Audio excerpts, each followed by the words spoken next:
Hi there. Good to see you. It's my honor to have been asked to speak at the NLP Health Conference soon. I'm going to talk about my depression and Zest for Life model. It's a model I've been researching for 10 years and it's still ongoing.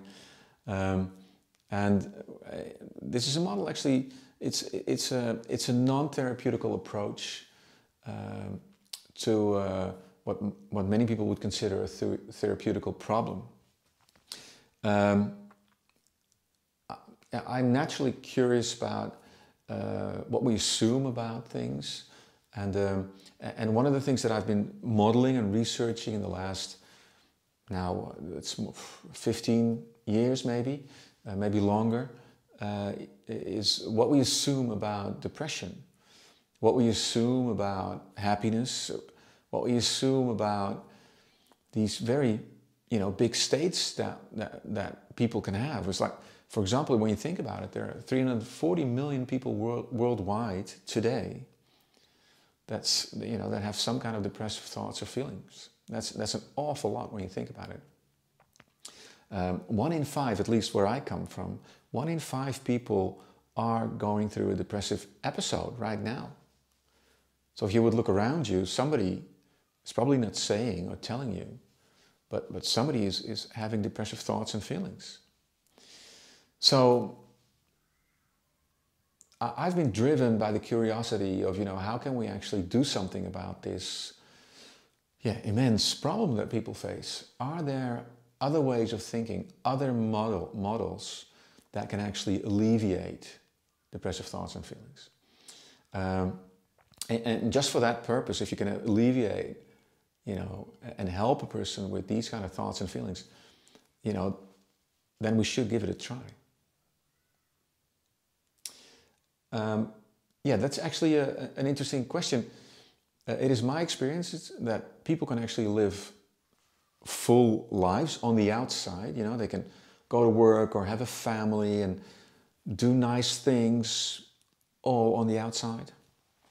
It can even be very successful. There's a lot of people in organizations or entrepreneurs who run businesses successfully, focus on the success of business. But coming home and when they close the door, this darkness comes up that not a lot of people know about. And one of the reasons why people can just function, because we have the idea that when you're depressed, you're in bed, you have the blankets pulled over your head, that's the image. But for many people, that could be part of the problem, but it's definitely not the whole story.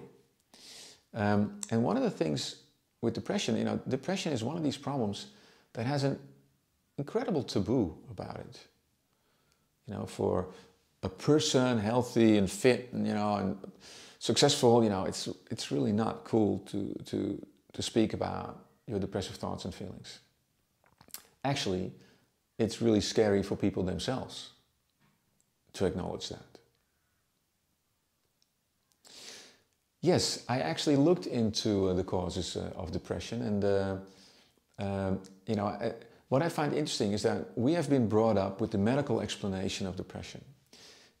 Just think about this. When you ask a doctor to explore something, the doctor will give a medical answer. He cannot give any other answer because he's a medical expert. So he will look at the medical explanation of something. So a doctor will naturally can only do two things. They will naturally, look at the causes in the physiology. In this case, substances in the brain, like all kinds of serotonin or melatonin, or all these kinds of hormones that influence our mood. And the other thing that a doctor can do is they can operate, but there's not a lot to operate on with depression. So the solution for depression is also a medical one. That has to be a pill. There's not a lot of other options. A doctor intervenes in that way. But the thing is, this is an assumption that it's a medical problem. It's an assumption. And so I started to interview people. I interviewed hundreds of people in groups and individually. And this pattern started to emerge of causes that people describe. You can actually, you can hear it in the way they talk. One of the causes is that people talk about loneliness. And I'm not talking just about feeling lonely, like anybody can feel lonely every once in a while on a Friday evening when your friends are going out. But I'm talking about loneliness even though your loved ones are around you.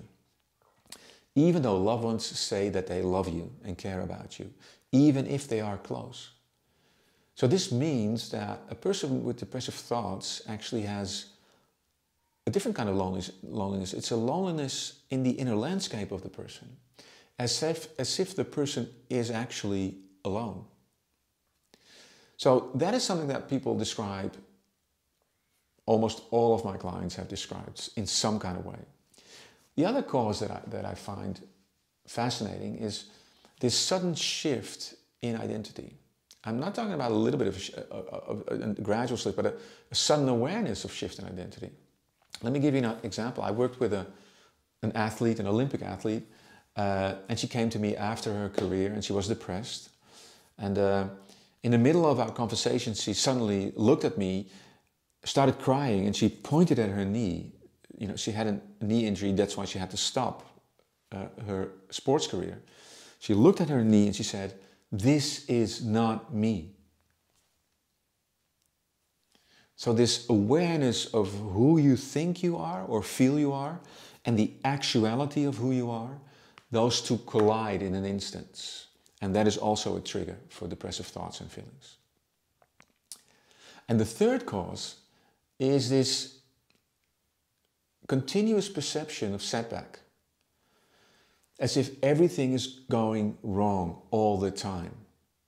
And I must say, the word perception is really important because we're not necessarily talking about real setback, but it's the experience of setback. And what that does, it has a really interesting consequence. What that does, if that happens chronically to a person, it changes their perception of luck. Yeah, so many people have the sense that they will have some kind of luck, something will happen in their favor. But when you start to have depressive thoughts and feelings, you lose this sense of luck. Are you curious yet about what we're going to explore? I'm going to talk about these things and I'm going to explore what happens when these three causes come together, because what will actually happen with the person is that on the inside, in the inner landscape becomes dark, literally, for the person. So what we're going to do is we're going to explore this inner landscape a bit, and we're going to explore methods of changing for a lighter experience. See you then.